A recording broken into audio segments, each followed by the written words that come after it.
I'm Adam Blevins, and today we are going to look at 3 linear drum fill ideas that you'll actually use. We're going to start by getting into a brief discussion about what linear drumming actually is, then we're going to get into our drum fill ideas, and after that be sure you stick around until the end because I'm going to go over my one secret weapon that will really help you lock in your linear fills. So if you haven't already, be sure you hit the subscribe button and the notification bell and hang out while we get ready to jump into my 3 favorite linear drum fill ideas.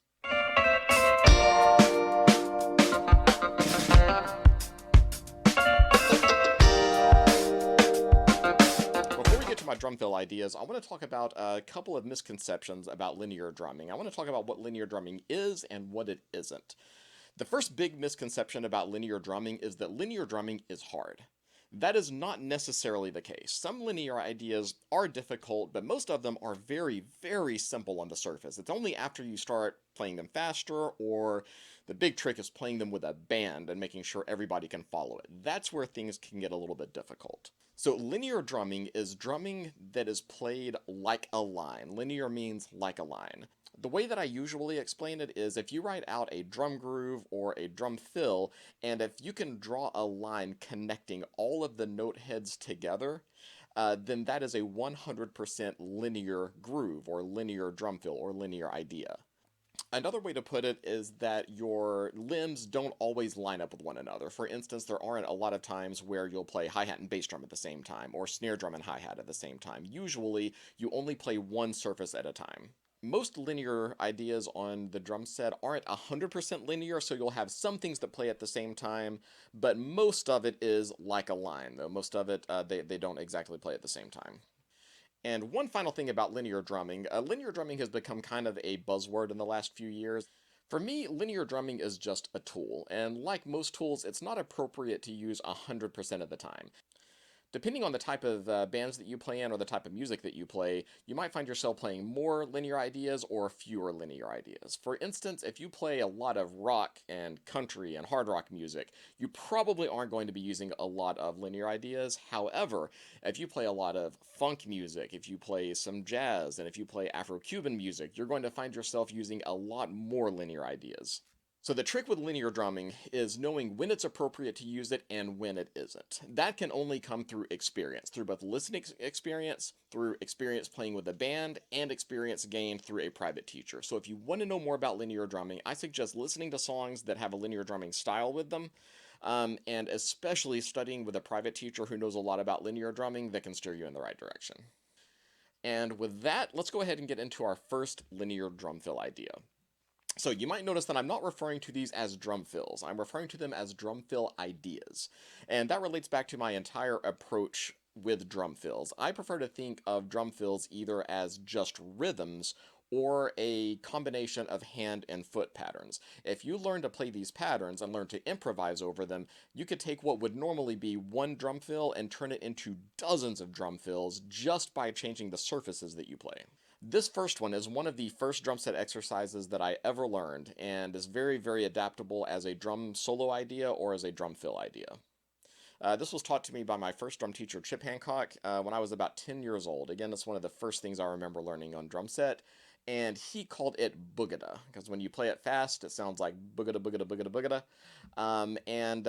As we get into this, you might notice a similarity to a really famous drum lick called Bonham triplets that were popularized by John Bonham with Led Zeppelin. This one is a relatively simple pattern. It's only 3 notes, and we're going to play it in triplets. 1 triplet, 2 triplet, 3 triplet, 4 triplet. And the pattern is foot, right hand, left hand. Foot, right, left, foot, right, left. Like this.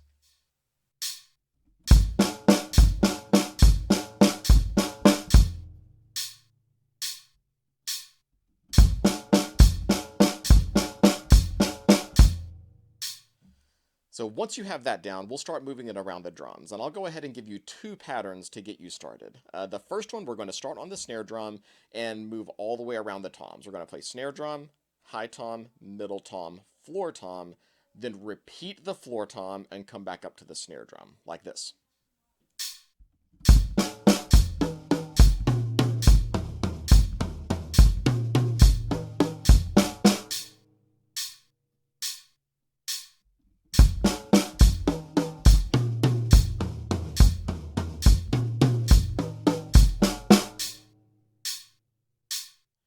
And the next one that we're going to do with this, the next voicing, is we're going to do pretty much the same thing. Our left hand is going to move around the drums this time, but our right hand is going to stay planted on the floor tom. So right hand plays floor tom the entire time, left hand does snare, high tom, middle tom, floor tom, repeat the floor tom, and come all the way back up to the snare drum like this.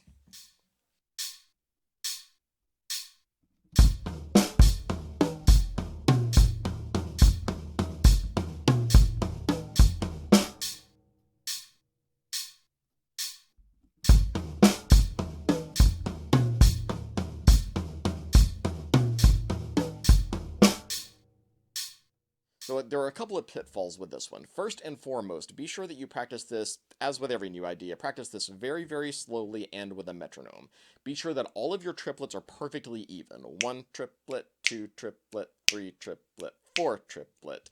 And as you speed it up, police yourself. Be sure that those rhythms stay even and consistent, because after a while, they'll start to become kind of lopsided. Usually it'll either go dig-a-dut, dig-a-dut, dig-a-dut, or dut, dig-a-dut, dig-a-dut, dig-a-dut, dig-a-dut, instead of bookata, bookata, bookata, bookata, bookata, bookata. Again, make sure it stays nice and even.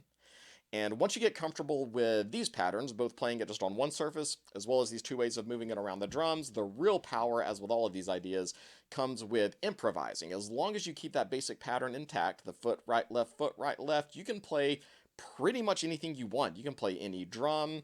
This is a really good time to practice things like crossovers if you like doing that visual element, and just kind of improvise with it and just make up your own patterns. So here are a couple of ideas.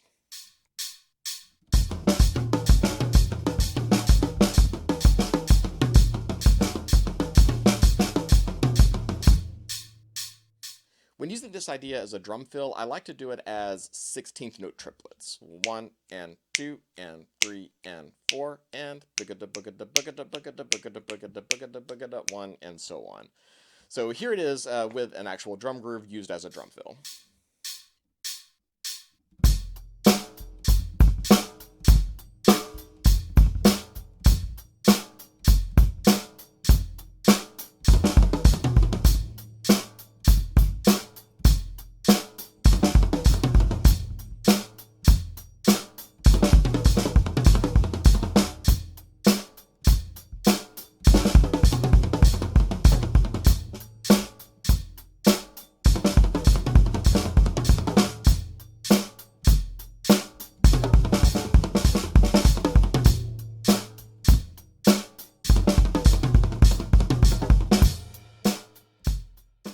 The next idea that we're going to look at is another triplet-based pattern. This one works really well in funk and especially hip-hop music. Just like the last idea, this one is relatively simple. The pattern is straight triplets, 1 triplet, 2 triplet, 3 triplet, 4. So we're going to end on beat 4, and the pattern is right foot, right left foot, right left. Right foot, right foot, right left. So here is the basic pattern on snare drum.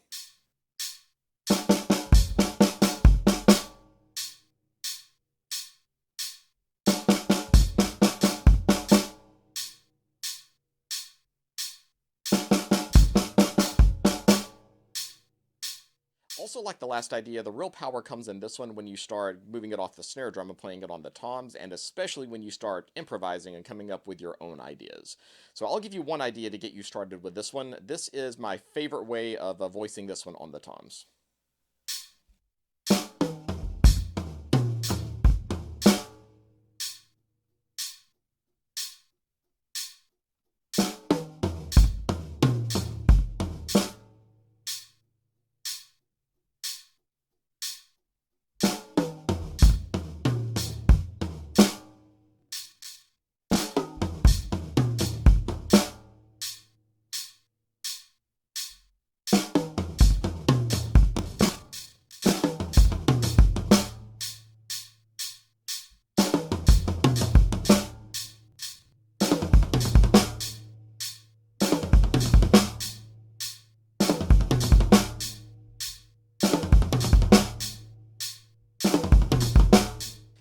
Also, like the last one, I like voicing this one as 16th note triplets. This one works best, I find, as a 2-beat drum fill. So we're going to start on beat 3, and we're going to land on the end of 4. 1 and 2, and da.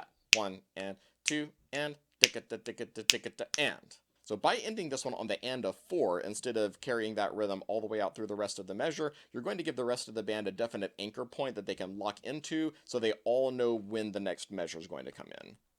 If you were to just carry this one straight through, you'd run a really huge risk of losing the rest of the band, but by 1, it'll make it a lot easier to feel when everybody's supposed to come back in.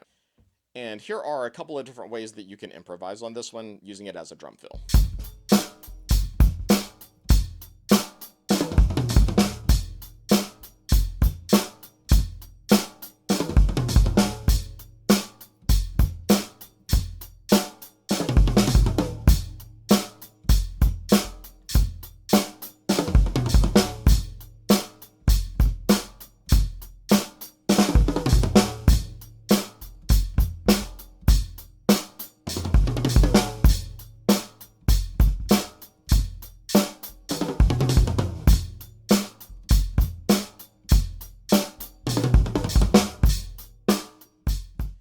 And the final idea that we're going to check out is straight out of George Stone's stick control book.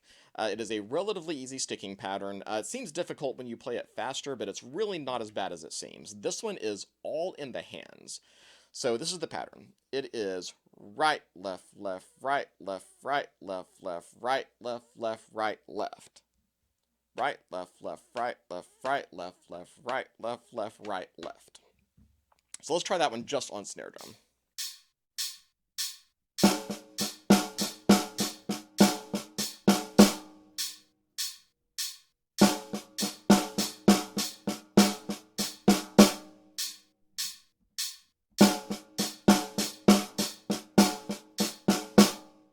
So the key to locking this one in is your dynamics. Make sure that your accented notes are very, very loud, and the unaccented notes we're going to play as ghost notes. Those are going to be just as quietly as you can possibly play them. So the main thing that you're going to hear is 1, E, 3, 4. 1, E, 3, 4. 1, E, 3, 4. That's the main rhythm that we're going to imply with this one. The way that I like to move this one around the drums is by starting on the snare drum with the first accent, play the second 2 accents on the high tom, and then just go straight down the drums. The fourth accent on the middle tom, and the final accent on the floor tom, and then we're going to end back up on snare drum. Your left hand stays on snare drum the entire time, and just our right hand is going to move around the toms. So here is that pattern.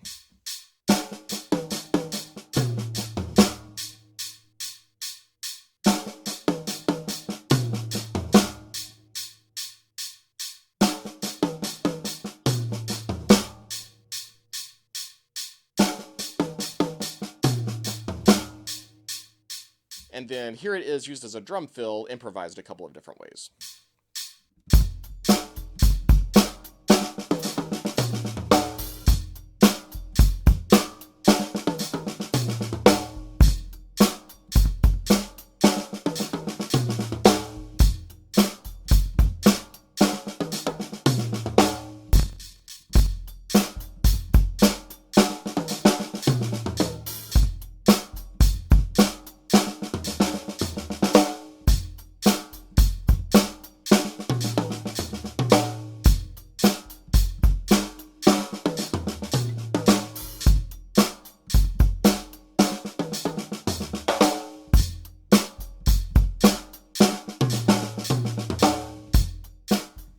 Alright, so that's our 3 drum fill ideas. Now, like I said in the beginning, I'm going to show you kind of my secret weapon that I like to use to really lock these in. There is an inherent danger in linear drumming, and when you start playing things this way, it can be very, very confusing to feel where the downbeat is supposed to be, to understand where the beat is, especially for the rest of the band, and especially if you're playing with musicians that aren't used to drummers playing in a linear style.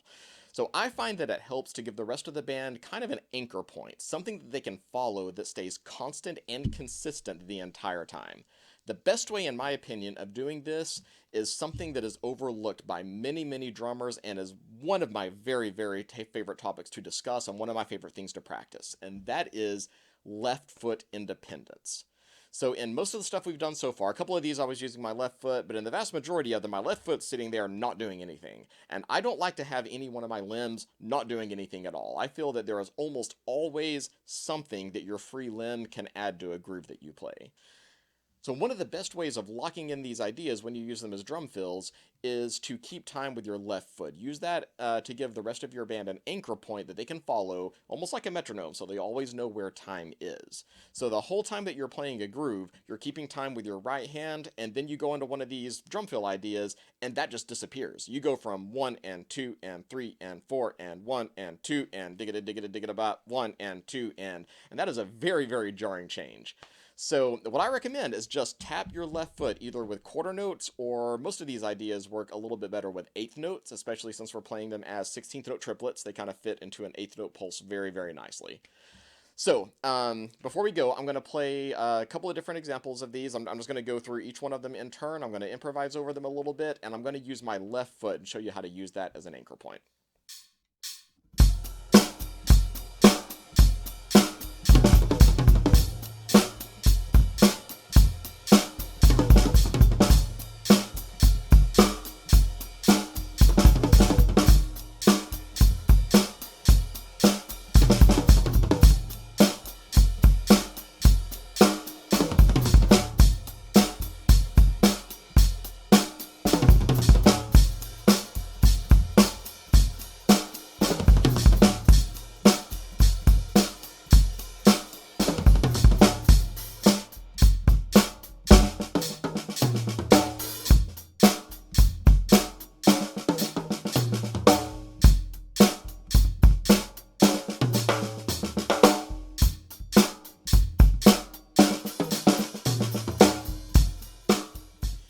If you like this video, don't forget to hit the subscribe button and the notification bell. Those are free and very, very good ways of supporting me and my channel. If you'd like to see more videos like this, be sure to leave me a comment below if you have any requests, anything you'd like me to cover. I'd be happy to see it. And if you'd like to support me with a monetary donation, you can do so via my Patreon page at patreon.com/blevinspercussion, where you can make a monthly pledge, and you can also get some perks such as transcriptions of all exercises I cover in all of my videos. You can download these, keep them forever if you want to, or you can make a one-time donation through Venmo or PayPal through the links in the description below. And that covers it for today. Thanks again for watching, and I'll see you in the next one. Take care.